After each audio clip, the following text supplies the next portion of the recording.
memperjuangkan hak suku Penan sebelum gaib. Kehilangan Mat Salleh ini di Sarawak 21 tahun lalu kekal misteri.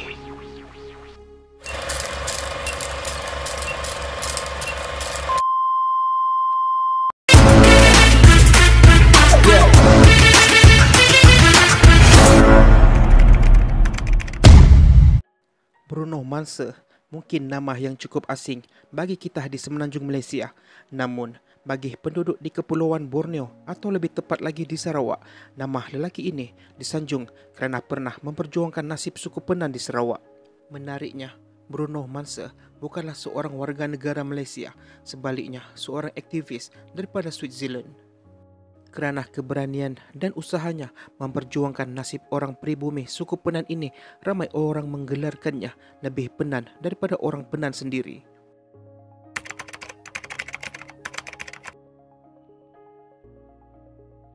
Bruno Manser lahir di Basel, Switzerland pada tahun 1954. Ketika berusia 19 tahun, beliau pernah dipenjarakan kerana enggan menyertai latihan ketenteraan yang diwajibkan kepada setiap remaja warga negara Switzerland.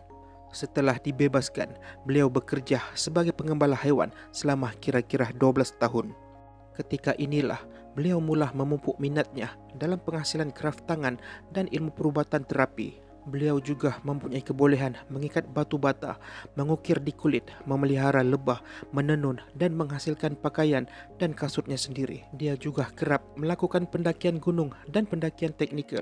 Ketika berusia 30 tahun, beliau telah datang ke Terengganu dan tinggal bersama dengan sebuah keluarga warga tempatan. Pada tahun 1984, ketika sedang belajar lebih mendalam mengenai hutan di Malaysia, beliau telah diperkenalkan dengan sebuah suku nomad yang dikenali sebagai Penan. Minatnya terhadap orang Penan ini tidak terhenti di situ. Beliau mahu berjumpa orang-orang Penan ini dan mahu mendalami kehidupan mereka dengan lebih dekat. Maka, pada tahun yang sama, beliau telah terbang ke Sarawak dengan menggunakan visa pelancong.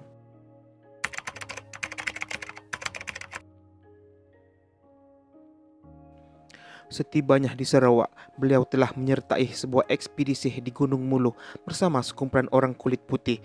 Berbekalkan dengan keyakinan yang ada, beliau memulakan usaha pertama menjejaki penempatan orang Penan secara sendirian. Namun, usaha awalnya ini gagal kerana beliau jatuh sakit termakan tumbuhan yang beracun. Usahanya selepas itu berhasil apabila beliau berjaya menemukan penempatan orang Penan di Long Seridan yang terletak di Sungai Limbang. Pada awalnya, beliau cuba mendekati kumpulan Penan ini, namun kehadirannya tidak dialu-alukan dan mereka sekadar mengabaikannya. Setelah beberapa minggu hidup bersama orang Penan, secara perlahan-lahan orang Penan mula menerima kehadirannya. Namun hidupnya bukanlah mudah. Orang Penan bergantung pada hasil buah-buahan dan berburu dengan menggunakan teknik sumpitan. Maka Bruno Manser perlu belajar bagaimana mau hidup seperti mereka. Keadaan menjadi lebih sukar kerana beliau tidak memahami bahasa yang digunakan suku Penan ini dan begitulah sebaliknya. Namun, lama-kelamaan Bruno Manser mula seronok hidup dalam kalangan suku Penan ini. Bahkan, dia juga sudah mahir berburu, memancing dan memakai cawat seperti orang Penan. Kerana kepribadian yang sangat baik hati, orang Penan sangat selesa dengan kehadirannya. Malah mereka menggelarkan beliau Laki Penan. Ketua suku Penan, Along Segah, juga menganggapnya seperti keluarganya sendiri. Sepanjang hidup dengan orang Penan, Bruno Manser rajin menulis nota dalam buku catatannya mengenai segala apa yang dipelajari daripada mereka.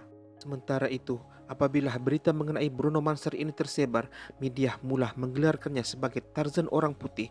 Tidak kurang yang mengecam dan menuduhnya bodoh kerana mahu memilih hidup seperti orang Penan.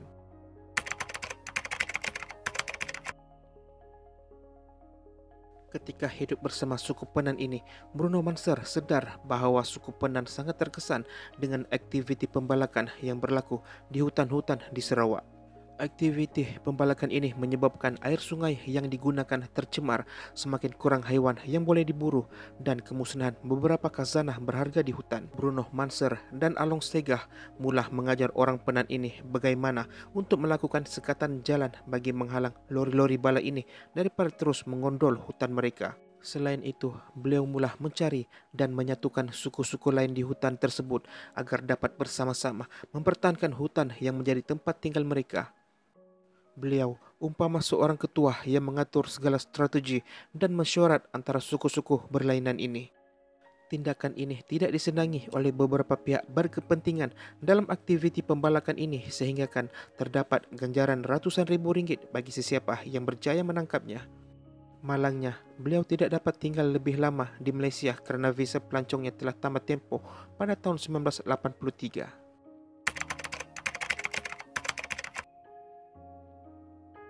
Walaupun telah pulang semula ke Switzerland, perjuangannya untuk membantu suku Penan ditindas oleh syarikat-syarikat bala ini tidak berakhir.